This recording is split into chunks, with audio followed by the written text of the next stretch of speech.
ಕನ್ನಡಿಗರಿಗೆ ನೋವನ್ನು ಉಂಟು ಮಾಡ್ತಾ ಇರೋದ್ರಿಂದ ಈ ಕೂಡಲೇ ಆ ಕಾನೂನನ್ನು ಜಾರಿ ತಂದು ಚೇತನ್ ಅವರಿಗೆ ಅವರು ವಾಸ ಮಾಡುವಂಥ ಅವ್ರ ದೇಶದಲ್ಲಿರುವಂಥ ಎಲ್ಲಿ ಯಾವ ದೇಶದಲ್ಲಿ ಇದ್ದಾರೋ ಅದೇ ಅಮೇರಿಕಕ್ಕೆ ಅವ್ರನ್ನ ಕಳಿಸಿ ಟ್ರಂಪ್ ಥರನೇ ಆಡ್ತಾರೆ ಅವರು ಟ್ರಂಪ್ ಅಂತ ತಿಳ್ಕೊಂಡಿದ್ದಾರೆ. ನಮ್ಮ ಕರ್ನಾಟಕದಲ್ಲಿ ಅವರು ಟ್ರಂಪ್ ಅಂತ ತಿಳ್ಕೊಂಡಿದ್ದಾರೆ. ದಿನಕ್ಕೆ ಬಂದು ಮಾತಾಡ್ತಾರೆ, ಬೆಳಗ್ಗೆ ಬಂದು ಮಾತಾಡ್ತಾರೆ. ಆ ರೀತಿ ಮಾತಾಡ್ತಾ ಇರೋದ್ರಿಂದ ಅವ್ರನ್ನ ಅಮೇರಿಕಕ್ಕೆ ಕಳಿಸಿದ್ರು ಒಳ್ಳೆಯದಂತ. ಆಮೇಲೆ ಯಾವುದೋ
ಕನ್ನಡಿಗರಿಗೆ ನೋವನ್ನು ಉಂಟು ಮಾಡ್ತಾ ಇರೋದ್ರಿಂದ ಈ ಕೂಡಲೇ ಆ ಕಾನೂನನ್ನು ಜಾರಿ ತಂದು ಚೇತನ್ ಅವರಿಗೆ ಅವರು ವಾಸ ಮಾಡುವಂಥ ಅವ್ರ ದೇಶದಲ್ಲಿರುವಂಥ ಎಲ್ಲಿ ಯಾವ ದೇಶದಲ್ಲಿ ಇದ್ದಾರೋ ಅದೇ ಅಮೇರಿಕಕ್ಕೆ ಅವ್ರನ್ನ ಕಳಿಸಿ ಟ್ರಂಪ್ ಥರನೇ ಆಡ್ತಾರೆ ಅವರು ಟ್ರಂಪ್ ಅಂತ ತಿಳ್ಕೊಂಡಿದ್ದಾರೆ. ನಮ್ಮ ಕರ್ನಾಟಕದಲ್ಲಿ ಅವರು ಟ್ರಂಪ್ ಅಂತ ತಿಳ್ಕೊಂಡಿದ್ದಾರೆ.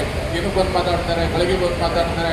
ಆ ರೀತಿ ಮಾತಾಡ್ತಾ ಇರೋದ್ರಿಂದ ಅವ್ರನ್ನ ಅಮೇರಿಕಕ್ಕೆ ಕಳಿಸಿದ್ರು ಒಳ್ಳೆಯದಂತ. ಆಮೇಲೆ ಯಾವುದೋ